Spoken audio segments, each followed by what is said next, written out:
సాధకులారా, భగవద్భక్తులారా, రాబోతున్నది వారాహి నవరాత్రులు. ఈ నవరాత్రుల సమయంలో మీరు కొన్ని నియమనిష్టలు పాటిస్తూ ఇక్కడ మాచే చెప్పబడు మంత్ర సాధన ఆచరించండి. ఆచరించి మీ సమస్త బాధల నుండి, సమస్త భవరోగాల నుండి మరియు మీ సమస్తమైనటువంటి ఈతి బాధల నుండి బయటపడవచ్చు. అమ్మ బయటపడేస్తుంది అని నొక్కి ఒక్కానించి చెబుతున్నాను. సావధానంగా విని చేసుకోండి. వారాహి నవరాత్రులని ఆషాఢ నవరాత్రులని కూడా అంటారు. ఈ 9 రోజులు మీరు గోప్యంగా చేయాల్సిన పూజలు ఇవి అని తెలుసుకోండి. అతి గోప్యంగా ఎవరైతే ఈ వారాహి నవరాత్రులు చేస్తారో వారికి అఖండమైనటువంటి పుణ్యఫలం దక్కుతుందని తెలుసుకోండి. హంగు ఆర్భాటాలతో చేయాల్సిన పూజలు కావివి. అతి గోప్యంగా గురువును అనుసరించి లేదా గురువు వద్ద ఉపదేశం పొంది లేదా మీకు గురువు లేడా మేము ఇక్కడ ఇచ్చే మంత్ర సాధన చెయ్యండి. అత్యంత గోప్యంగా మీరు చేసుకోండి. వేరే వాళ్ళ చేత చేయించండి. మడి మైల పాటిస్తూ అసత్యం ఆడకుండా ఈ సాధన చేసుకోండి. ఈ 9 రోజులు ఈ వారాహి నవరాత్రులు చేసే ప్రతి ఒక్క వ్యక్తి పసుపు కొమ్ముని చేతికి కంకణంగా కట్టుకోండి. ఎరుపు దారం అయినా పర్వాలేదు, అసలు ఏ దారం అయినా పర్వాలేదు, రంగుతో నిమిత్తం లేదు. చేతికి కట్టుకొని సంకల్పం చెప్పండి.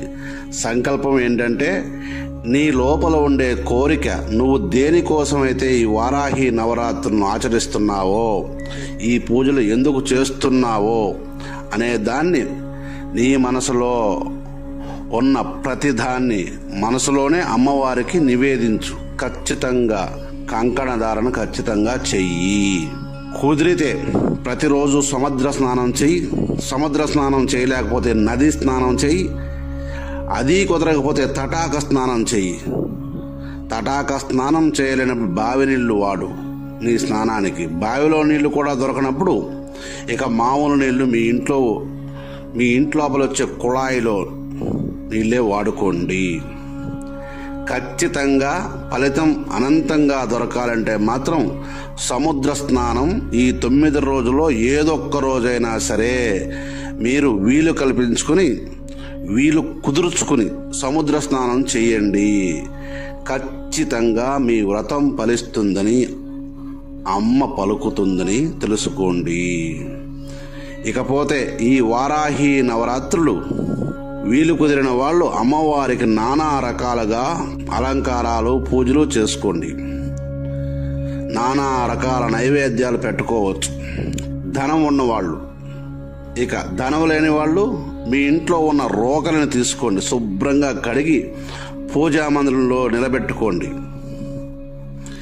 మీకు తోచినటువంటి అలంకారాన్ని చేసుకోండి, నీ శక్తి కొలది. ఇలా అలంకారం చేసుకుని ఈ 9 రోజులు పూజించండి. ఇక్కడ మేము చెప్పే మంత్రంతో జపించండి. ఈ మంత్రాన్ని కూడా రోజుకి 303 సార్లు జపించండి. ఈ వారాహి నవరాత్రులు ఎవరైనా చేసుకోవచ్చు. దీనికి నిమిత్తం లేదు, వాళ్ళు చేయాలి వీళ్ళు చేయాలనే నిమిత్తమేం లేదు. ఈ నవరాత్రులు గుళ్ళో చేయాల్సిన అవసరం లేనే లేదు. ఈ నవరాత్రులు మెయిన్గా ఇంట్లో చేసుకోవాలి. అంతే తప్ప హంగులు ఆర్భాటాలు చేసుకునేవాడు చేసుకోవచ్చు. కానీ చేయలేని వాళ్ళు ఈ రోకల బండినే అమ్మవారి చేతిలో ఆయుధం కనుక ఆమెనే అమ్మవారిగా పూజించి తరించండి. ఎవరైతే ఈ రోకలను పూజిస్తారో వారి ఇంటిలో లోటు అనేది లేకుండా చేస్తుంది ఈ వారాహిదేవి. ఎందుకంటే ఈ వారాహిదేవి చేతిలో ఆయుధంగా మారిపోతుంది ఈ రోకలి. గుర్తుపెట్టుకోండి, వారాహిదేవి ఒక చేతిలో రోకల బండ ఉంటుంది. గమనించండి, బాగా గమనించండి. అమ్మవారి చేతిలో ఒక చేతిలో రోకల బండ ఉంటుంది.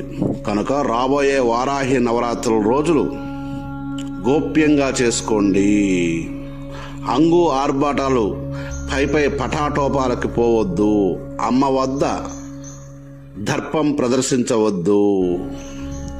ఆమెకు తెలుసు ఎవరు మనసు పెట్టి చేస్తున్నారు, ఎవరు బయట వ్యక్తితో నేను గొప్పగా కనిపించాలని చేస్తున్నారు అనేది. అమ్మ ఖచ్చితంగా చూస్తూ ఉంటుందని గుర్తుపెట్టుకోండి. ఇకపోతే మీకు తెలిసినటువంటి పూజలు చేసుకుని మేము ఇక్కడ చెప్పినటువంటి మంత్రాన్ని రోజు 333 సార్లు జపించుకోండి. దీనికి జపమాలతో అవసరం లేదు, ఆసనంతో పనే లేదు, ఉపదేశం అనేది ఆవశ్యకతే లేదు. ఇక్కడ మేము చెప్పే మంత్రం ఓన్లీ ఈ వారాహి నవరాత్రులు 9 రోజులు మాత్రమే చేసుకోండి. ఆ తర్వాత ఈ మంత్రాన్ని చేయకూడదని గుర్తుపెట్టుకోండి. ఎవరైతే చేస్తున్నారో వాళ్ళు. మంత్రం చెబుతున్నాను, వినండి. ఓం ఐం హ్రీం ఐం వారాహి క్లీం హ్రీం క్లీం నమః ఓం అనే ఈ మంత్రాన్ని ఈ వారాహి నవరాత్రులు అమ్మవారికి 3 రకాలైన వాటి పూలు మాత్రమే వాడండి. ఒకటి మందారం పూలు దొరికితే మందారం పూలు వాడండి, లేదా శంఖ పుష్పాలను వాడండి. అవి దొరకని పక్షంలో చామంతి పూలు విరివిగా వాడండి. ఈ మూడింట్లో దేనినైనా వాడండి, లేదా 3 రకాలు దొరికినప్పుడు 3ని కలిపి అమ్మవారికి అర్చన చేయండి ఈ 9 రోజులు.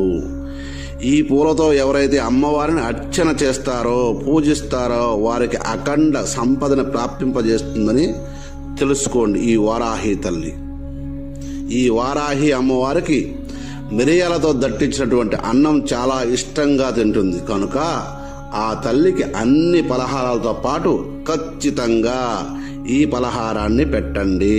లేదా మీ దగ్గర అంత స్తోమత లేదా, మిరియాలు దంచి అన్నంలో కలిపి ఒక చుక్క నెయ్యి వేసి అమ్మవారికి నైవేద్యం పెట్టండి. ఇలా చేయడం వల్ల ఈ జన్మలో అన్నానికి లోటు ఉందని తెలుసుకోండి. ఈ ఒక్క వారాహి నవరాత్రులు 9 రోజులు మేము చెప్పినట్టు పాటించి ఈ మంత్రాన్ని చేసుకోండి చాలు. మీరు అన్ని పూజల్లో పాల్గొంటూ ఈ మంత్రాన్ని కూడా జపించుకోండి. గుర్తుపెట్టుకోండి, ఈ మంత్ర జపం ఖచ్చితంగా మీ ఇంట్లోనే చేయాల్సి ఉంటుంది. ఇక్కడ మేము గుడికి పోవద్దని ఎవ్వరికీ చెప్పడం లేదు.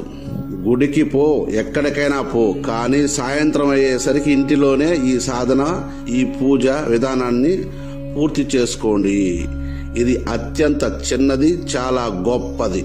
మీకు ఈ నవరాత్రుల ఫలితాలని తప్పక ప్రసాదిస్తుందని గుర్తుపెట్టుకొని చేసుకోండి. సర్వే జనా సుఖినో భవంతు.